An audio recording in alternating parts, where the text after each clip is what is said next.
Jadi, manajemen modal kerja merupakan salah satu bagian paling penting dalam pengelolaan keuangan perusahaan yang lama.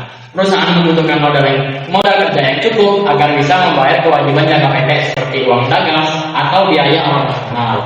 Nah, jika modal kerja tidak cukup, perusahaan bisa berada dalam kondisi yaitu tidak mampu membayar kewajiban yang tidak tertempo.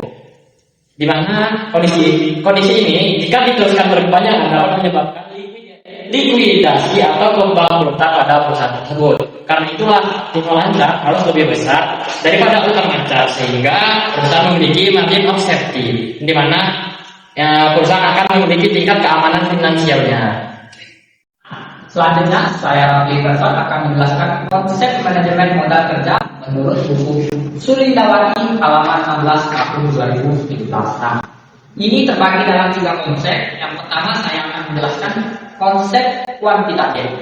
Konsep kuantitatif ini menganggap bahwa modal kerja adalah jumlah aktiva lancar atau gross working capital dan menitik beratkan kepada kuantum yang diperlukan untuk mencukupi kebutuhan perusahaan. Nah, mudahnya konsep ini hanya menghitung berapa banyak aset lancar yang dimiliki perusahaan, yang fokusnya pada jumlah atau kuantitas, bukan kualitas.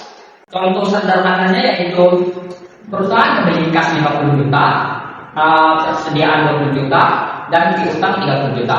Nah, setelah di total 100 juta, inilah aktiva lancar yang bisa disebut dengan modal kerja menurut konsep kuantitatif.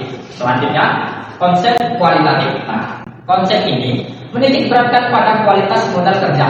Dalam konsep ini, pengertian modal kerja adalah kelebihan aktiva lancar terhadap utang jangka pendek. Nah, mudahnya konsep ini menunjukkan seberapa fokus atau kelebihan aset lancar setelah dikurangi utang yang harus segera dibayar. Ini menunjukkan seberapa aman keuangan jangka pendek perusahaan. Contohnya, perusahaan memiliki aktiva lancar 100 juta dan utang lancar 40 juta. Setelah dikurang, ini hasilnya 60 juta. Hasilnya ini 60 juta ini adalah konsep kualitas. Manajemen modal kerja menurut konsep kualitatif. Nah, selanjutnya yang nomor 3, konsep fungsional. Nah, konsep ini menitik beratkan fungsi dari dana yang dimiliki dalam rangka menghasilkan pendapatan atau laba dari perusahaan. Nah, mudahnya konsep ini memiliki fungsi modal kerja, bagaimana kas, persediaan, dan aset lancar lainnya digunakan untuk operasi dan menghasilkan keuntungan. Selanjutnya, contoh sederhananya itu perusahaan mempunyai aktiva lancar sekitar 20 juta, namun 3 hari atau beberapa hari ke depannya harus membayar seperti gaji karyawan 4 juta dan atau membeli bahan baku 3 juta. Nah, 20 juta tadi dikurangi 4 juta yang kita tambahi dari gaji karyawan dan bahan baku membeli bahan baku tadi, hasilnya sekitar 13 juta. Nah, 13 juta ini adalah manajemen modal kerja dari konsep fungsional. Sekian dari saya. Nah, di sini saya ingin menjelaskan apa sih perusahaan Antam itu. Nah, nama lengkap dari perusahaan Antam itu adalah Perserius Terbatas Aneka Tambang Terbuka.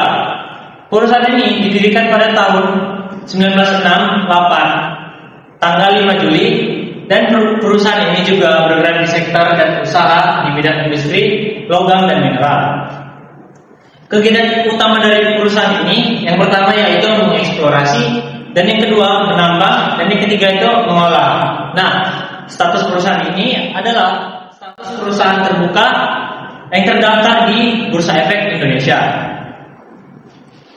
Dan apa saja sih kondisi yang pernah dialami oleh perusahaan Antam ini? Nah, jadi pada tahun 2022 Antam mengalami kenaikan pendapatan dikarenakan pada tahun 2022 harga nikel dan emas mengalami kenaikan yang sangat melonjak tinggi.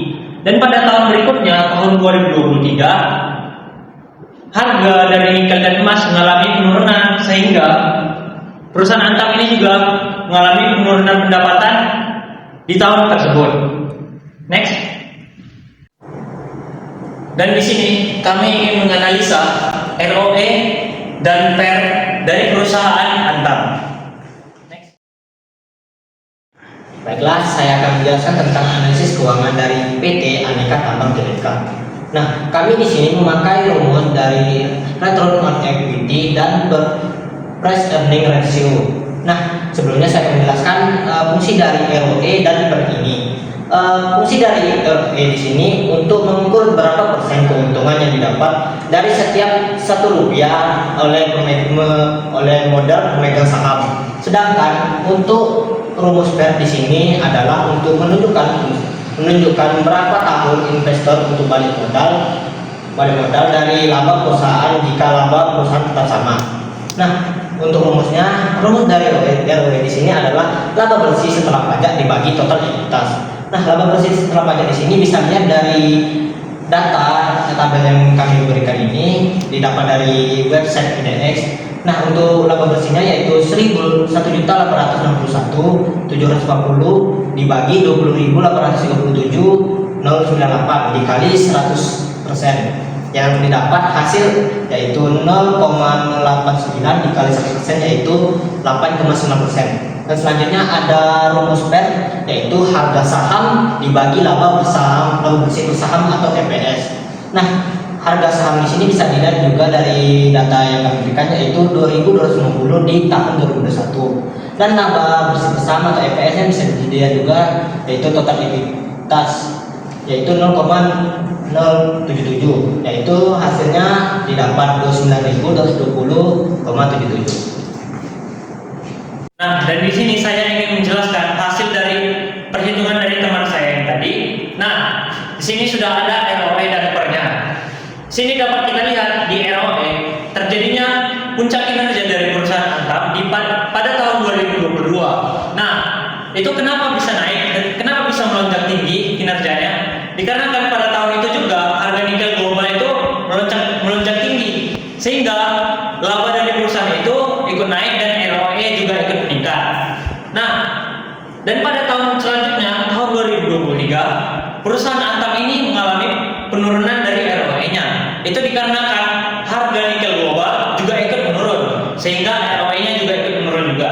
Nah, untuk penjelasan dari PER ini, dapat kita lihat pada tahun 2021 sampai 2024 itu mengalami penurunan yang berkelanjutan, sehingga dapat membuat saham dari perusahaan ini menjadi terlihat lebih murah.